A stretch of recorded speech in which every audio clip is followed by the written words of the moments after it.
This is The Misconception of Gamers by Jose Rodriguez. And Elizabeth Urbina. Elizabeth and I, the purpose of our study is to gather information of our participants and see what results we can gain from them. We would like to view if their studies would be interfered with the assistance of the video games, and to induce if a certain category would affect their a certain category would affect them academically wise, if it's a violent video game or if it's a non-violent video game, if it still has the same results when they play. And we hypothesized that one particular participant of ours would be showing the most aggression because he has already shown signs before we have even started the experiment. He shows aggressive signs towards playing a vast number of games, and we would like to primarily focus on him as well as the other participants, but we feel as though we already have enough information from him before the experiment has conducted. Here are just some research questions we plan on having answered during this study. It includes questions such as how many hours are going to be played, what genders get affected more by violent video games, what are the demographics of people playing violent video games. We also want to ask questions such as figuring out if aggression lingers after they play the game. Does it affect them academically? And what category specifically is affecting all the aggression?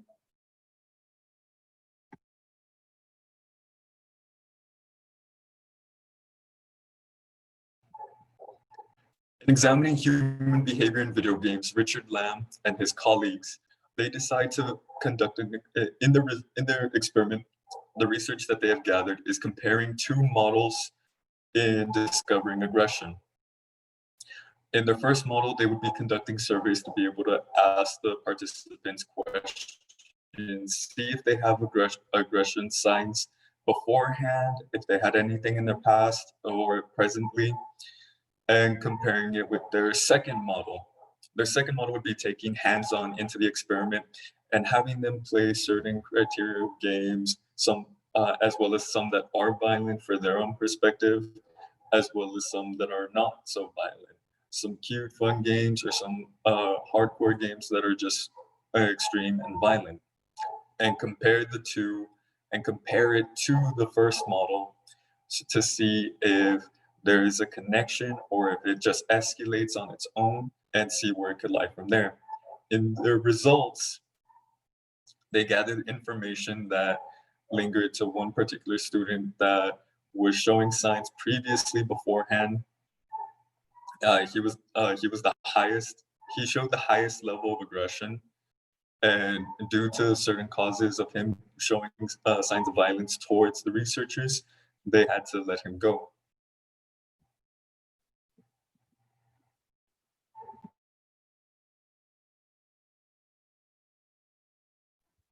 This is impacts of playing violent video games among school-going children.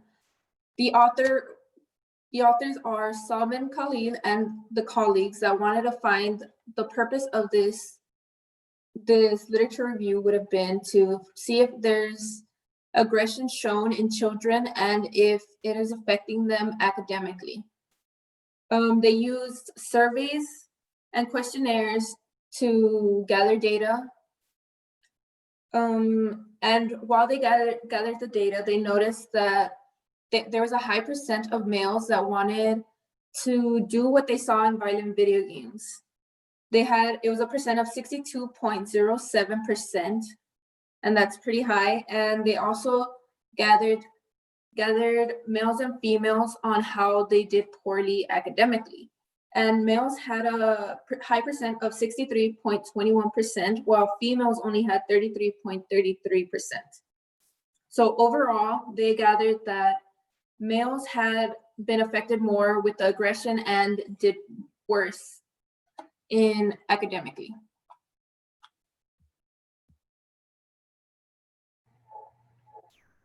In the causes and consequences of presence, Christine L. Nowak and her peers, they had their own terminology for aggression. They had volume for which how high or how low the aggressive level would be going, and the amount of presence for what level of aggression they would be showing. Each participant would show a different level of volume as well as a different level of presence.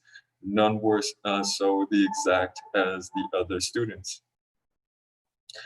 And they had over a vast amount of participants. I believe it was over 1,000 participants that they had. A vast majority of them were males. It was a small percentage that were female. But what they concluded was that in the female perspective, females showed much more aggressive levels than males did. Academically, they were both in decline in their studies, but males would sometimes be able to leap themselves a little bit to be able to contain the momentum of being able to study, but they all overall failed. A number of students were taken into specific research to see if their aggressive levels would rise or decrease if they were cut off from video games, and see if academically they would incline back to be able to pass their classes.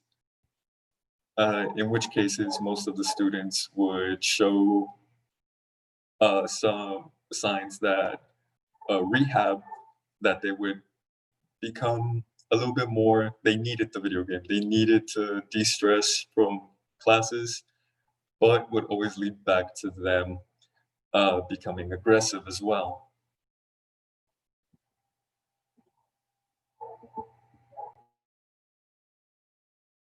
This semester, we only did literature reviews to gather our data. But next semester, we do plan on continuing this, and we plan on gathering participants for this to do an observational study. We plan on recording data while they're playing violent video games, and afterwards, we plan on having them do surveys to see their aggressive behavior.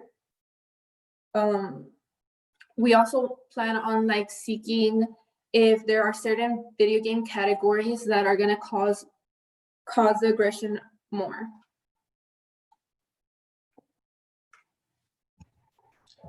This is the reference page.